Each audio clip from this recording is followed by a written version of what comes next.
خدا کی قسم اگر اس بات پر جاتی ہے تو ابھی چلی جائے.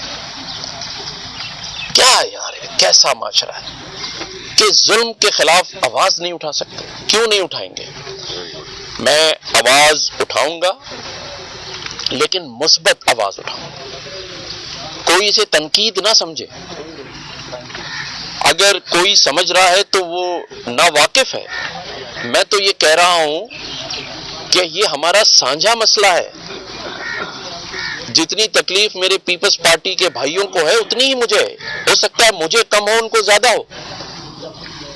اور جب میں یہ کہہ رہا ہوں کہ بلاول بھٹو صاحب نے اتنا اچھا ارینجمنٹ کیا ہے تو آپ نے بھی اندازہ کر لیا کہ میں تنقید کرنے نہیں آیا. میں تو مثبت پیش رفت کے لیے آگے آیا ہوں. آئیں ہم سب مل کے ایسے مظالم ڈھانے والوں کا مقابلہ بھی کریں اور انہیں ان کے انجام تک پہنچائیں اور انشاءاللہ تعالی ہم پہنچائیں گے. سوال میرا یہ تھا کہ آپ جس واقعے کا آپ نے ذکر کیا کتے کو پھینکنے والا وہ الفرم اسکوائر کے 3رے فلور کا واقعہ تھا. تو ود ان 2 آورس FIR بھی کٹتی ہے تو بندہ پکڑا جاتا ہے اس کو لاک اپ میں لے جاتے ہیں لیکٹ آباد کے تھانے میں. لیکن اتنا بڑا واقعہ یہ ہوا ہے کوئی قانون نہیں کوئی گرفتاری نہیں ہوئی. کم سے کم اس کو سن بدر تو کر سکتے ہیں کہ سن ڈرتی کا نہیں ہے. تو دیکھیں میں نے حضرت صالح علیہ السلام کا واقعہ بتایا ہے.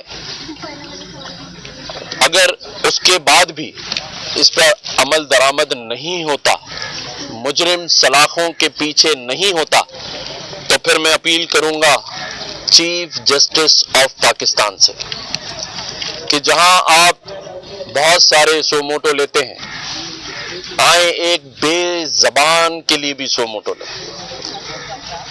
تاریخ میں اپنا نام لکھوائیں. انکوائری کروائیں کہ ایک ایسا ظلم جو ایک بے زبان کے ساتھ کیا گیا ایک کھڑی ہوئی 7 ماہ کی اونٹنی کا سرعام پیر کاٹ دیا گیا ہے. یہ انتہا ہے ظلم کی اور اس پر جو آواز نہیں اٹھائے گا آج میں آپ